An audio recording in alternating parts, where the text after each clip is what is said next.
Podcast Answer Man, episode number 145.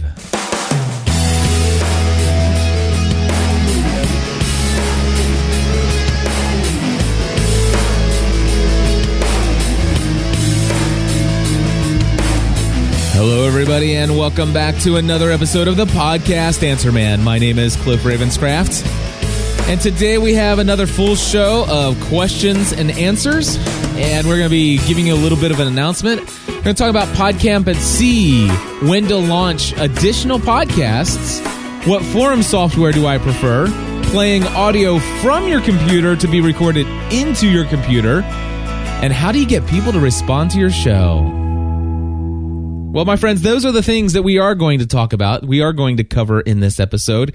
And before I begin with the very first announcement of the week, I just want to say that I am getting very close to being caught up on audio questions that are submitted here to Podcast Answer Man. I know it seems impossible, but I guess the fact that I've not been just going on and on and on and on in podcasts, and I've been really addressing several questions each and every week, I'm finally, instead of being about 3 weeks behind, I'm about, I think I have enough audio questions that have been submitted to take care of next week, but beyond that, I think I'm running a little low. So that, you know what that means. If you have some questions, things you would love for me to cover here for free on Podcast Answer Man, so that maybe you can get out of paying me for a consulting hour or something like that, give me a call.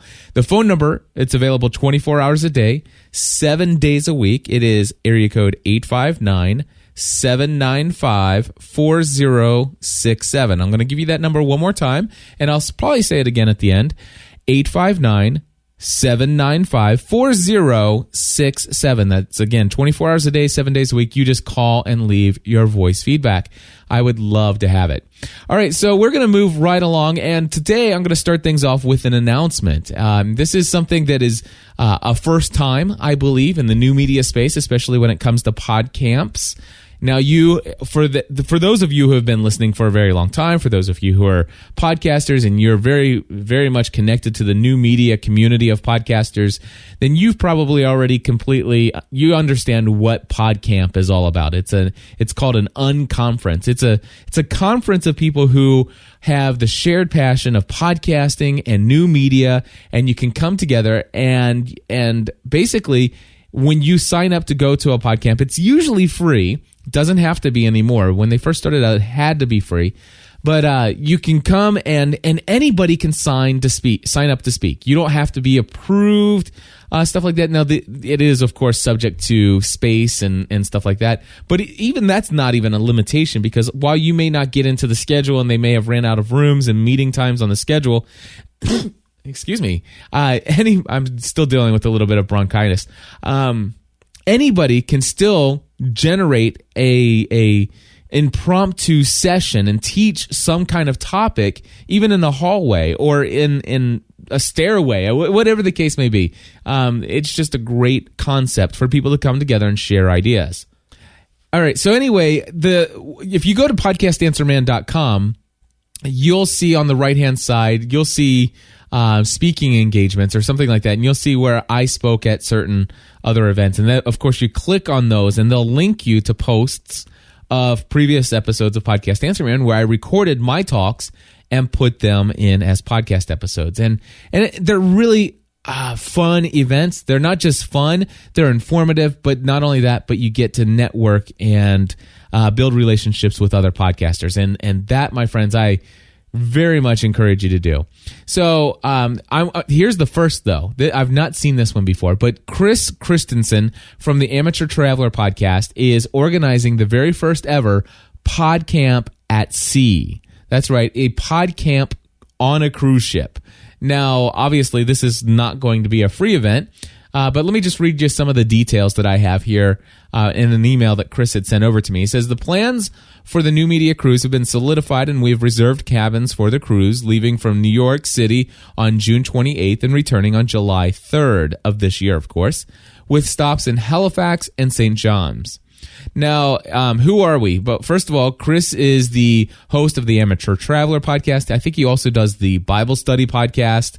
And if I'm not mistaken, I believe he's also a co-host on a podcast called This Week in Travel. Anyway, I think altogether he's done probably about 400 podcast episodes. So this is somebody who is very much passionate about the field of podcasting. And so just know that the person that's organizing this is not somebody who says, hey, I think this would be a great idea. Let's do this. This is somebody who's plugged into the community. He's well connected. I really believe that there's going to be some amazing stuff that happens out of this. Now, I believe that he's already contacted Amber Mack from a show called, oh goodness, I can't think of the name, Command N. And she's also the co-host with Leo Laporte on Net at Night.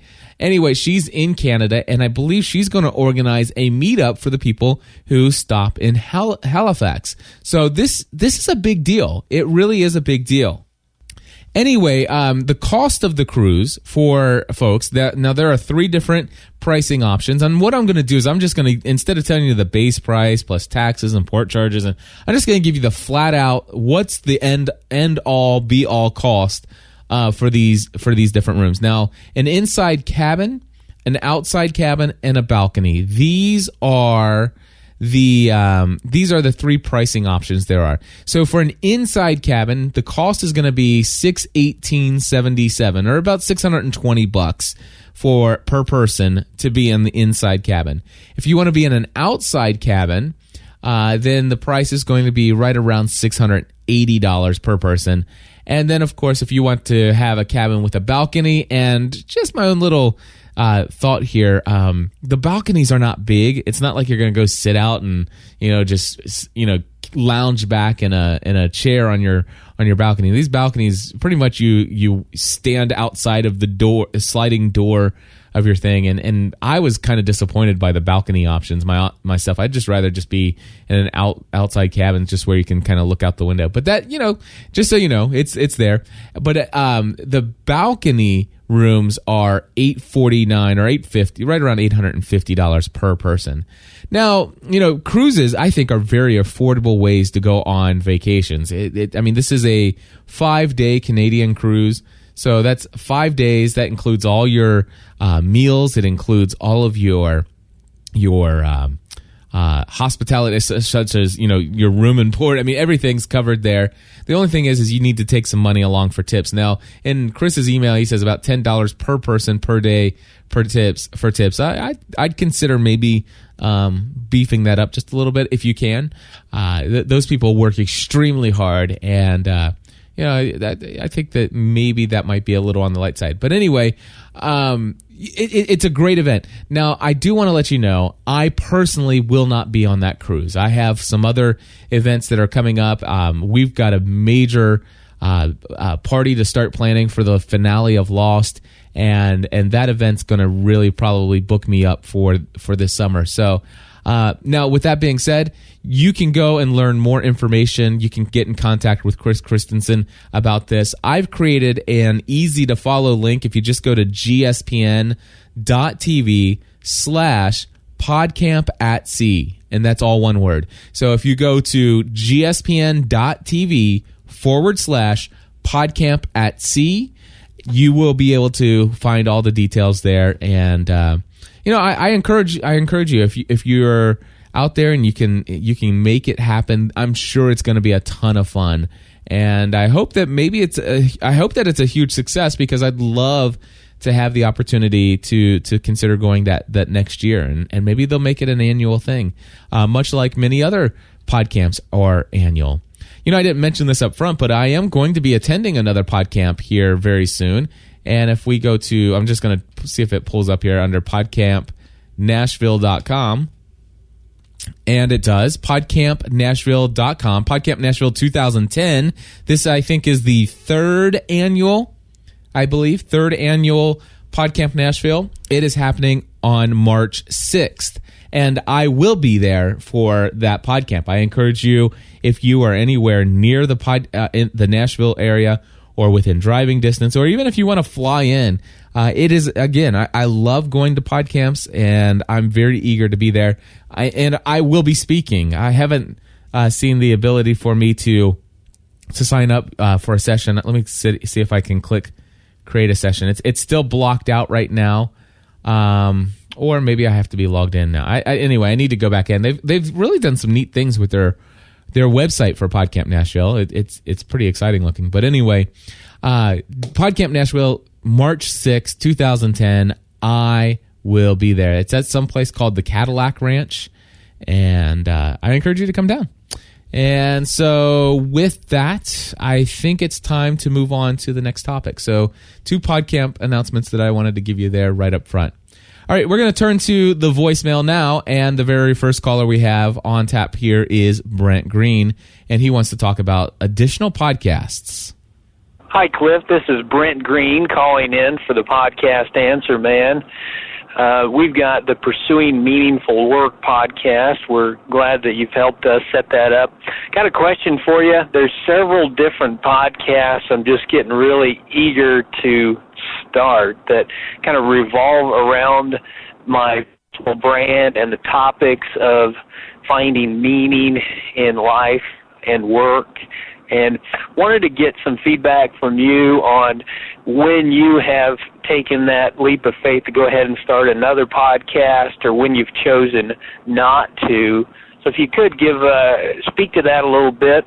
We appreciate what you do, and we really appreciate how you've helped us set up the Leadership Equip Network and the Pursuing Meaningful Work podcast. Thanks very much.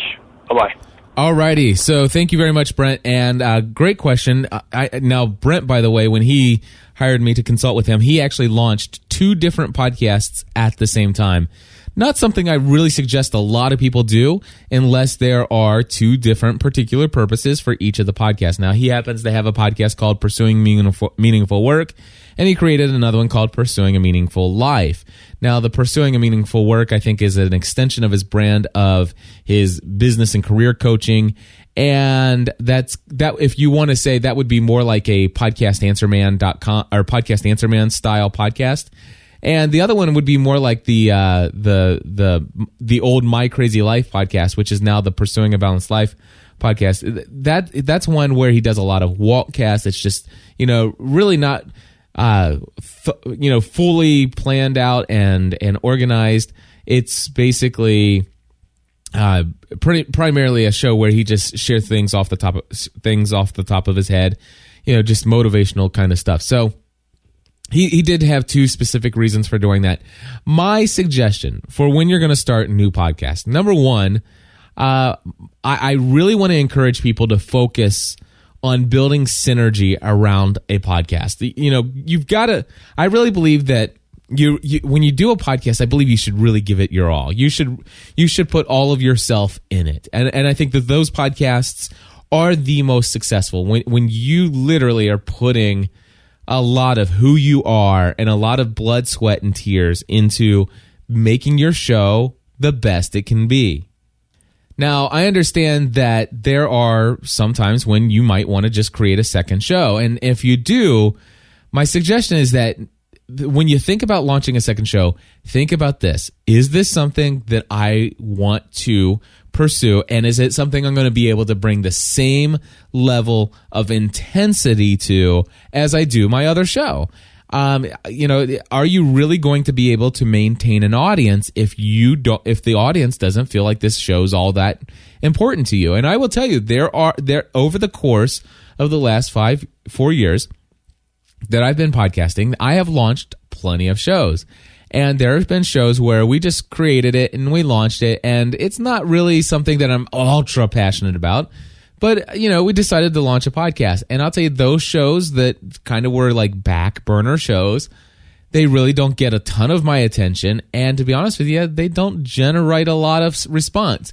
Now, I have a large enough synergy around all of the content, and specifically the fact that I have this thing called the all-inclusive feed, so that if I actually launch a new podcast and it goes out into the all-inclusive feed, I'm pretty much guaranteed at least 200 people are going to download it, maybe 400 people, depending on where I release it in the release schedule with everything else. Like if I make it the most recent episode instead of burying it, three in out of a day when I might post 7 episodes, it kind of depends. But here's the thing, I've actually done more than more than 26, 27 different podcasts over the last few years. And if I look at it now, I'm producing about 10 to 15 podcast episodes per week.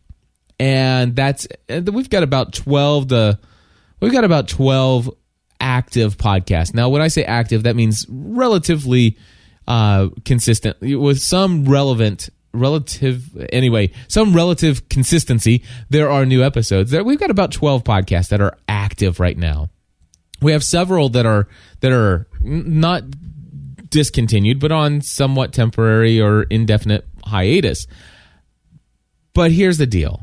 Even with the 12 that I do, even with the 7 that I do on Thursdays, it just sometimes I feel like, wow, I am stretching myself all over the place. Now, when I went into the doctor recently, he says, Cliff, how can you possibly talk? Continue to come up with things to talk about. Well, here's the other part of the equation. If you have so much passion about things, and all of a sudden that passion is so different that the target audience for that other passion would be a completely different audience altogether. Sure, there'd be some crossover, but a completely different topic, different passion altogether. Then I think it's time to launch a separate show if that's something you're so passionate about. But be cautious of losing your focus on the original show that you had started or the original shows. Don't dilute yourself so thin that you're doing a pretty good job on 4 podcasts when you could be doing a killer job or an amazing job or a over-the-top job on, 1 podcast or even 2.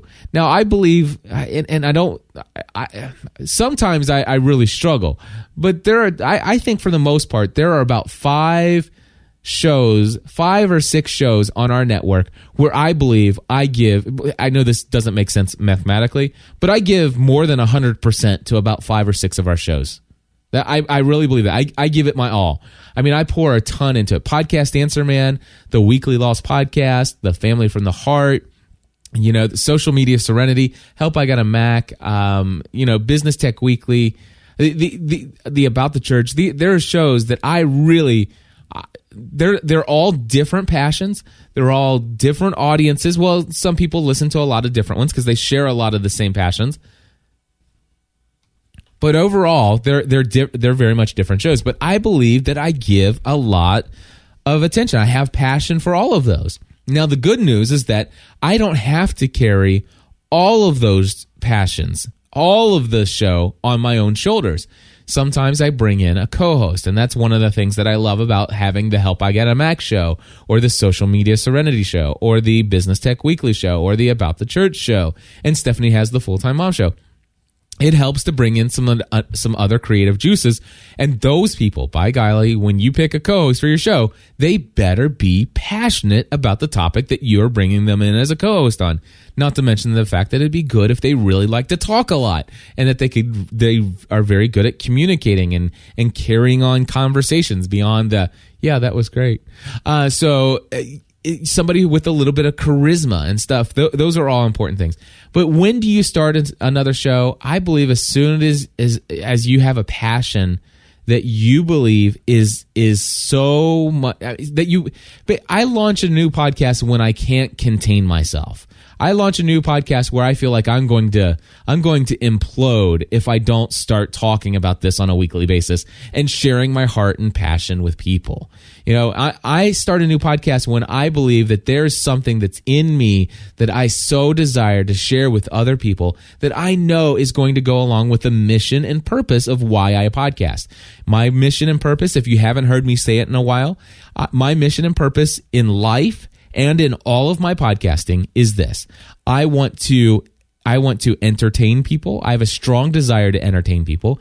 I have a very strong desire to educate people or to teach people things. I love to teach. I have the heart of a teacher. Not only that, but I also want to encourage people. I want to encourage people in all the different podcasts. I want to encourage those of you who don't think that maybe you have the podcasting gene in you I want to encourage you to give it a try. For those of you who are podcasting and you're just floating by, I want to encourage you to make it better. And not to attain what I've attained, because I'm encouraging myself to make this show better all the time. I want to encourage people that you really can do things. And also the other thing, so I want to entertain people. I want to educate people. I want to encourage people. And I also want to inspire people. I want to inspire people to be better than who they are. I want to inspire people to take things to a level where they didn't even dream possible. Because I believe we all are capable of so much more than what we do. And so when I have a passion for a particular topic, a particular field of interest, and all of a sudden it's just welling up inside, and it's like, oh my gosh, I must share this. Like the whole. Let me give you a personal example of this. I just hired a virtual assistant, a VA. I'm very passionate about this topic. I'm very excited. I want to share my experience with people. Well, guess what? Did I launch a new podcast?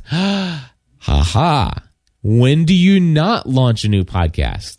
Well, you don't launch a new podcast when you can take that passion and it makes sense to fit it into an existing show. So I have this show called Pursuing a Balanced Life. Well, you know what? This whole idea of having a virtual assistant, while the topic is niche, and I could probably make a podcast out of, this week in virtual assistants, and stuff like that. Is that something I really want to devote a weekly show to? No. Is it a show that I want to commit to doing every other week? No. Is it something that I'm extremely passionate about? Something that's welling up inside of me and I want to share my experiences? Absolutely. Was there a podcast where it made sense for me to include a series within the course of that podcast? Absolutely. And that was Pursuing a Balanced Life. So instead of starting another podcast called My VA Journey, instead, in Pursuing a Balanced Life, I said, hey, this is episode number such and such of Pursuing a Balanced Life, but this is My VA Journey Part 01. And then, I did a couple other random normal episodes of Pursuing a Balanced Life. And then a couple episodes later, I said, this is episode such and such of Pursuing a Balanced Life. This is My VA Journey Part 02. And then a couple more episodes, and then you get the idea. It doesn't have to be in order, in chronological order, but I am sharing my journey when I feel led to share it, when it's all built up and I have something exciting that I want to talk about, and it fits perfect within that topic. Now, here's the cool thing. When I'm finished, and I may never be completely finished, but when I get a couple, 6 episodes in, I should have probably by then shared a lot of the most important, most valuable, and most exciting things that I've learned through my journey, from the very beginning of thinking about it to the how did I get the VA that I want, and what's my experience, and an interview with my VA, and then a couple, what's it like after a couple months? Have I learned, what have I learned from the experience? And I may continue to do more and more, but right when I get to about 6, 7, maybe 8 episodes, I plan on actually taking those episodes and turning them into a digital product where those will be all packaged together and they'll be sold as a product. It says, hey, are you thinking about getting a virtual assistant? Here I have a program that you can, a package, a digital product that you can download, and for X number of dollars, you can get all access to all of these episodes, and you can hear about my journey. And, and maybe even after you have it, maybe you have some additional questions I didn't cover. And then, I can offer at the end of that, I can say, hey, I'll give you a discounted rate since you've purchased this product. I'll give you a discounted rate on an hour of consulting with me to ask any additional questions you might have. Or I may include that. I don't know. But these are the kind of things that I'm thinking about. So Brent, to answer your question, I think you start another show when it doesn't make sense to fit the current content in the current show.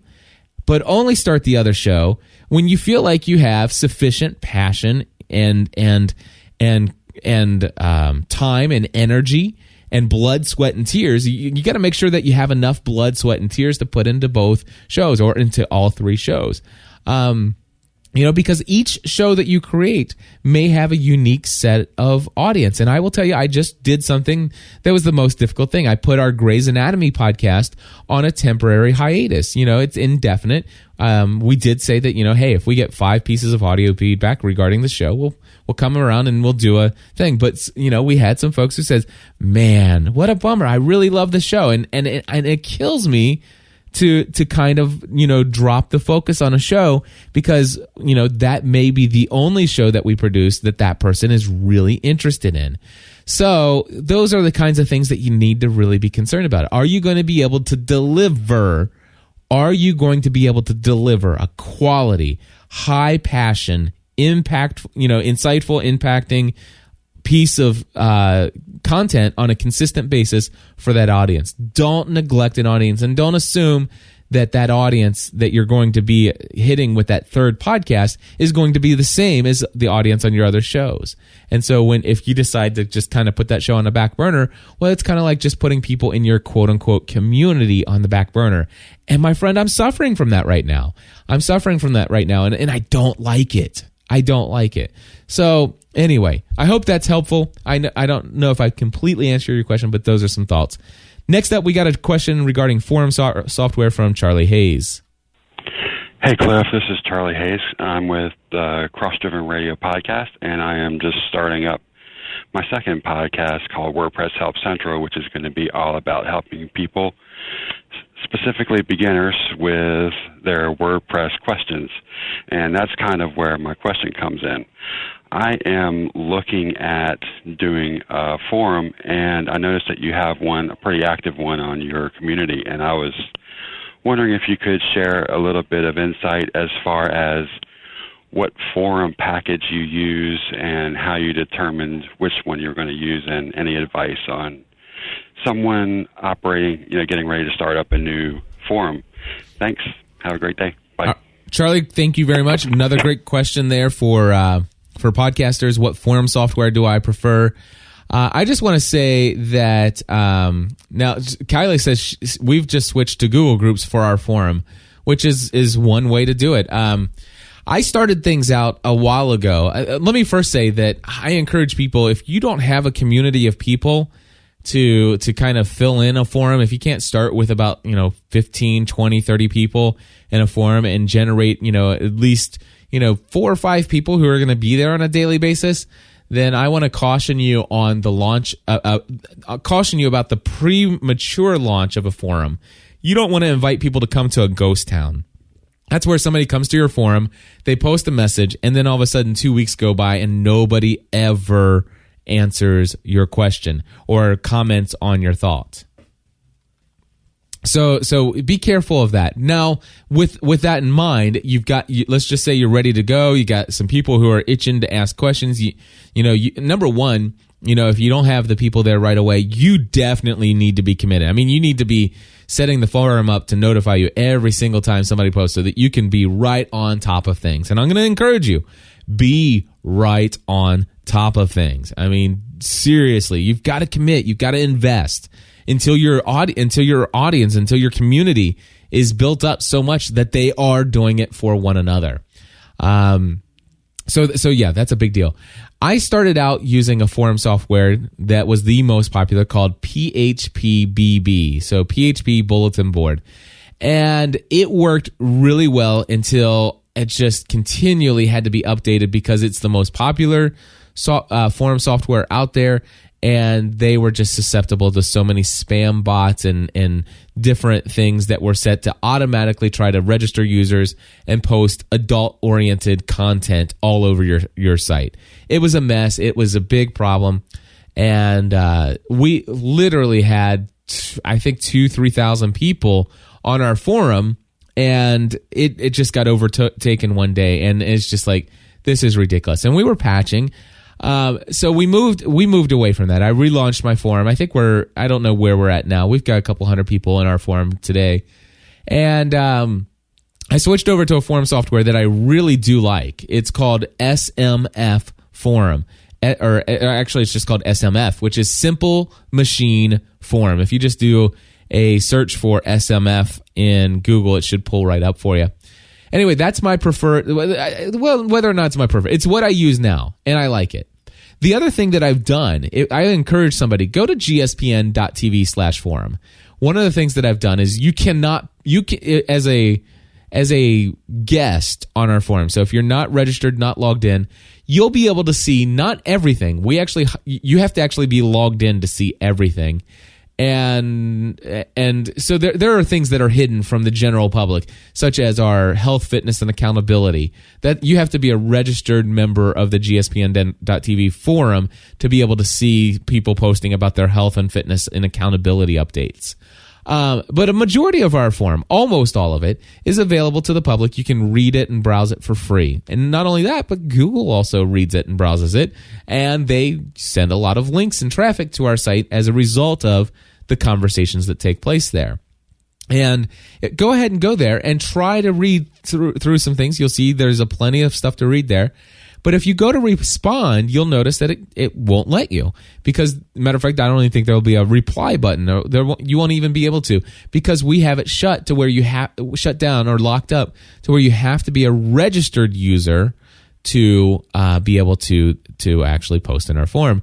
Now, we did notice that with SMF, there were still bots out there, these programs that were written to register these fake users that would normally be available to what was I saying? I kind of got distracted for a second by the chat room.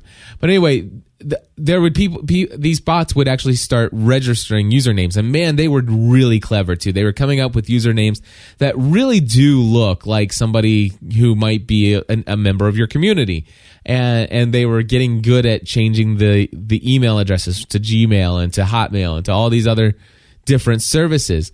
And the thing is they go in, and how these things work, they typically go in, they remain dormant for months and months and months. They get buried into your member list, and then one day they have their scripting programs go in and they start using those logins, and boom, you wake up one morning and you've got pornography all over your forum.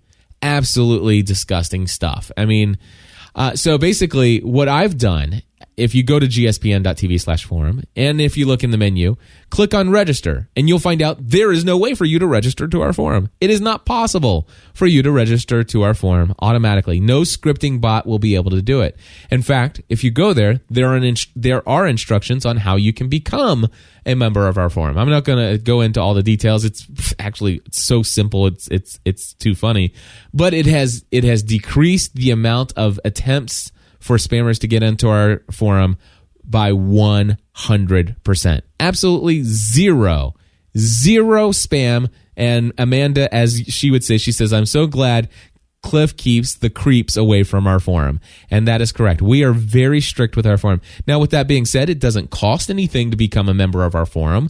But we do have a process. We have a process of making sure that the people are real. And honestly, there's no bot way for people to because nobody else out there does it my way. And bots only work if, tons of people are using the same process. And so we have a unique process. And if you want to learn what it is, go to gspn.tv/forum and click on register. And in fact, if you're listening to this podcast, I encourage you to definitely register for our forum. All right, so that was Charlie Hayes. Next, we have Luke, who he wrote this in. Oh gosh, this was a long time ago, my friends. I just dug this out. I told you I'm getting ready to get caught up, so get those questions in. 859-795-4067. Anyway, Luke wrote in a long time ago. He says, "Hey, I'm thinking about buying your Podcast Answer Man package number 2. He says, but I have a question before I do. Would it be possible to take the audio from a computer, send it into a mixer, and then take the audio from the mixer, including your microphone, so that you're talking and the music's there as well, and bring it into the same computer? Is that possible?" And well, rather than trying to explain it in an email, because you guys, I prefer doing things with audio, this is what I sent back to him via email. Hey Luke, Cliff Ravenscraft here. I understand you want to know if whether or not you can take audio from your computer, bring it into your mixer, and then take the audio plus the the sound and voice from your microphone into your computer. Basically, in essence, playing audio and recording with the same computer. And I want to let you know that, yes, it is possible. In fact, right now I have a MacBook where I have a line going from the headphones jack into one of the lines on the mixer. Obviously, I have my microphone hooked into the mixer as well, and this is being recorded on the same computer that this is all hooked up to. And so basically, I'm on the Mac right now. I am going to go ahead and hit play. And there you go. There is music playing in the background. And in essence, what's going on is the music is coming from the MacBook, going into the mixer, and then going back into the microphone input or line-in input on the MacBook. So definitely possible. It's definitely possible on the PC as well. However, there could be some switches that you need to turn off on the line-in to make sure that the line-in's not automatically also playing and unmuted for the speakers. Hope that helps. We'll talk to you soon. Bye-bye. All right, so there you go. That was the answer. And, of course, for those of you on a PC, there is at least, oh, goodness, the biggest pain in the rear end with Vista and Windows 7 these days and their sound drivers. Oh, absolutely horrendous. But anyway, Windows XP, it's real easy to do this as long as your drivers aren't messed up there as well. But anyway, you got to watch it. If your line in, it is possible for you to take your line in and have that patched through your sound mapping software so that actually whatever's plugged into your line in will also play through your speakers. Well, if you do that, then you got this loop and stuff like that. It's a little bit more complicated than what I wanted to go through.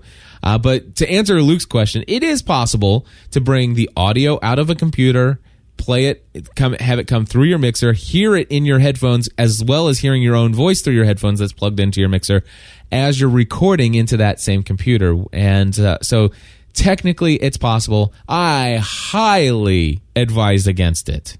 I mean, I couldn't advise against it any more than I do, but I strongly advise against it. In fact, in my studio here, and of course I know the thing is you guys got to understand, for me, podcasting isn't just a hobby. It is something that, this is my career. So for me, I've got a computer over here that has Skype on it. That is the only thing that computer is used for. I've got a computer here that plays these audio clips, and during the show, it actually is used for several other things, such as watching the chat room and browsing the web. But pretty much, it's not being used to record. It's just playing audio. And then, of course, I have another computer, a third computer that is used for sending the audio and video out from my mixer out to Ustream for the people who are watching on the web. So that's 3 computers. And then, of course, we do have a 4th computer in here, and that's my MacBook. And that's typically for my co-hosts that might be in the studio so that they can monitor and also type and interact with the chat room when they're here. So I prefer using all of this. And by the way, you didn't hear me mention about anything about a computer being used to record my audio. And that's because you would not be able to twist my arm enough to get me to ever record. Obviously I recorded the answer to that question for Luke there. I don't know if you could hear it or not, but before I started playing the music, there was still a little of a bzzz there. And I could have used a noise reduction to get that out.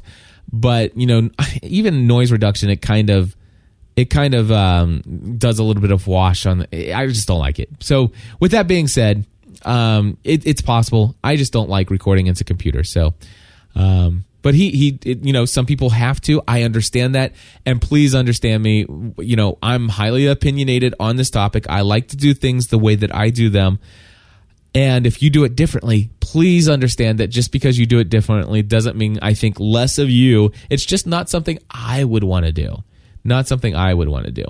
All right, so and I do advise against it. It's not to mention the fact that these computers crash from time to time, and I've certainly had my bad experiences with it. And occasionally somebody will say, I've been recording 40 episodes and I've never had a problem. And I'm like, I am so thankful to hear that. But a good friend of mine, I think Daniel was the most recent person to talk to me, and he says, I used to record into a computer and I never had a problem. I heard you talking about recording into a digital recorder all the time, and I never really, did that until one day I sit there and recorded a conversation, and next thing I know that, I can't remember if he said the recording just wasn't there or there was this just really loud hiss all the way through. I mean, just something that could not be taken out. I can't remember which it was, but yeah, he records into a digital audio recorder now, and that's all he does now. So just my thoughts there. All right, so moving along. So we have the last question of the day here, and it actually is two people, same question, I think. Yes, that is. Wait a second. How am I missing somebody's feedback? Uh-oh. I think I'm going to have to pause. Oh, no. Okay. That's Nick. Okay. All right. So Tony and Elisa, they have a site called oneextraordinarymarriage.com. And they said, hey, Cliff, I got a question for you about reaching subscribers to our podcast. These last couple of podcast Answer Man episodes, you mentioned that podcasters need to build relationships with 25% of our subscribers. And by the way, just right there, I believe that podcasters should build relationships with their subscribers. 25% is good. If you have, is a good number. If you have 100 or 200 subscribers, I think, trying to get to know 25% of your audience isn't too bad, depending on how serious you are about building community with your podcast. So yeah, I that's fair enough. Now, when you get, 60,000 subscribers, maybe 25% might be reaching for the stars, but hey, you get the idea. And there are ways to build community with your audience, not directly, but plugging them into each other. But anyway, all of that being said, he says, you then go on to say that we should learn their first name, last name, and one other thing about them. Yeah, I'm not saying that you should, but I'm saying if you do, that is definitely going to be, it's going to carry a whole lot more weight. It's going to help really drive your brand and your connection with your audience a long way. It's not very hard to get somebody's first and last name. That usually is included with an email if they were to just email you. Anyway, so he says, my question is this. How do you even get their name? I mean, I can see on FeedBurner that we have about 43 subscribers, which, by the way, don't depend on that number. You may have a whole lot more than 43. You won't really have any less than what FeedBurner tells you. Chances are you have a great deal more than what FeedBurner's telling you. I'm not a huge fan of the stats at all on FeedBurner. I prefer stats on Libsyn myself. I understand Blueberry does a good job on stats as well. But anyway, if let's just put it this way. If FeedBurner says you have 43 subscribers, you've got more people. Not to mention the fact that, of the content that I produce, 30 to 40% of my audience never even touches the RSS feed. They're listening to every episode via the website using the Flash audio player. So again, don't trust, let's just put it this way. You guaranteed have more than 43 subscribers to your podcast. All right, but how do I go about learning who these folks are? We are excited to see that we have so many folks subscribing to our podcast, but need some help with connecting to them. All right, so before I answer your question, I'm going to go to Nick, who also asked a very similar question, and here's what Nick had to say. Hey, Cliff, this is Nick Padley giving you a call. I am actually calling in for the podcast Answer Man, and I have two questions for you today. The first is, I know you've covered a lot of voicemail feedback stuff, but I haven't yet heard you give, and you may have done this already, but I haven't yet heard you give a couple of good ways to drive people to give you voicemail feedback. The second thing is, when people are calling your voicemail feedback line, what would be a good format to have the outgoing greeting say? Do you want to maybe have people leave their name and where they're from? Do you need to provide them that guidance, or should you just have something that says, thank you for calling this podcast? If you would like to leave a message, please do so after the beep. Love to hear your answers to those questions. Thanks a lot, and God bless. All right, Nick, thank you so much for your question. So both Tony and Elisa are like, and also Nick, you guys are asking the question, how do I get people to respond? How do we do it? It can't be any easier than just to tell you, you gotta ask. You gotta ask. I'm not a big fan of giving incentives for people to call. There are some folks I know out there that they give away gift certificates for, and stuff like that, and all this other things. Sure, that's great. I look at the perception, of what that might look like to the eye of somebody who's listening to your podcast. so there are those things, but just asking people to call. Now, here's the things. Now, you gotta really worry about the treading the line of authenticity and transparency and being real. You know, I'm a huge fan and a huge proponent of being real and authentic. And I'll be honest with you, I'd rather beg you to leave me feedback than to quote unquote ask a friend of mine to call and ask a question on the voicemail hotline. But if you need to do so, by golly, do it. Now, my own personality, my own authenticity would require of me, and I'm not saying that this should be required of you, but if all of a sudden I launch a new podcast and I'm just, you know, I've got the voicemail feed line happening, you know, I've went through and man, it took me 2 hours to get that greeting just right. And nobody's using it. So I'm going to call my good friend DG up and say, DG, man, do me a favor. Please call him and ask. As a matter of fact, I'll even give you the question. And I'd play, you know what I would do is I would prime the pump by saying, you know what, here's a call from one of our listeners. And then I'd play the call and I would answer the call. And then afterwards, my own authenticity would require that I say, full disclaimer here. To be honest with you, DG, he may or may not listen to the show. He's just a friend of mine, and I begged him to call in. In fact, I supplied him the question. But that just shows you how passionate I am about this show and how much I want to interact with you, that I'd be willing to go out of my way to just show you what it sounds like, and your voice would be sounding great in my show. So seriously, it is about just asking. And you know what? You can't just ask once. You got to ask over and over again. It literally, for a brand new podcaster, starting from scratch, don't even expect voicemails to come in for the first 30 days, for the first 4 or 5 episodes.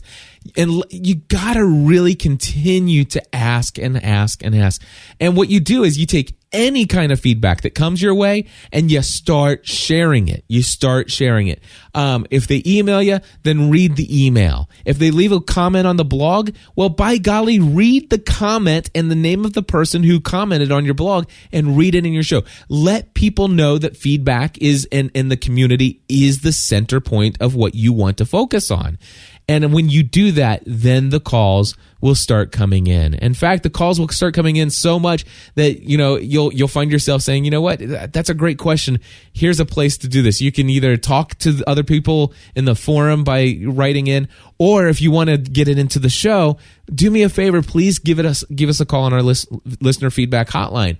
And that's how I get a lot of people. I mean, we probably have about right between 30 to 40 email or voicemails a week that come in to gspn.tv, but it's because I ask and then play them and interact with them and stuff like that. And so, and of course, and then Tony, I know going back to yours, Nick was asking specifically about the voicemail feedback hotlines, but for Tony and Elisa, how do you start learning these people's names? Well, you just beg people to email you. You beg them to come to your forum or to your website and leave a comment. And when they leave a comment, usually there's at least a first name. And what you want to do is when there's a comment, you want to interact with that person. I would actually take the comment and respond via email. Now, when you do that, I would put the response that you sent in your email also as a follow-up comment on the website so people know that you do respond. Now, if anything happens beyond that, then it becomes a little bit more personal, which hopefully it will, especially when I know about what the details of your particular podcast are. Which, by the way, go check it out, folks, oneextraordinarymarriage.com.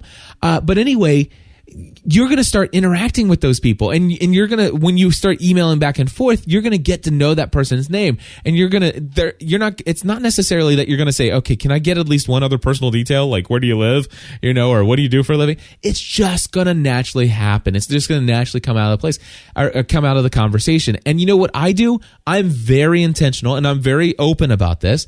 I have a program that that I pay a monthly fee for called Highrise. If you go to gspn.tv/Highrise, I think I pay $29 a month, but it's this amazing contact manager. And every time I have a meaningful conversation or a meaningful connection with somebody in our community, I actually copy and paste and put that into the notes under the contact for that person, and it keeps it organized. And that way, when somebody says, hey, did you hear about what happened to so-and-so? And I pull it up, it's like, oh my gosh, we had been talking about that. And now I need to, and matter of fact, when somebody's email signature has their phone number, there's a lot of people who have their phone numbers, their addresses. Anytime I see those things, I take all that information, I put it in my contact list. And so I really take these relationships seriously. And I think we all should. And so you had one other question, Nick, about your greeting. Your greeting should just be you. It should have your personal flair. Now, what do? I'm going to just tell you what I do. Basically, it's kind of like, hello, you've reached the voicemail feedback hotline of the Generally Speaking Production Network. I'm so glad that you've called. We look forward to hearing your thoughts, your questions, your comments on one of our shows. Please do us a favor and start off with your name, where you're calling from, and then mention the name of the show that you're calling for, and then whatever you want to say. Anyway, if you wouldn't mind, just try to keep it about, 2 to 3 minutes. 2 minutes or less is even better. We just look forward to interacting with you. Thank you for joining the community.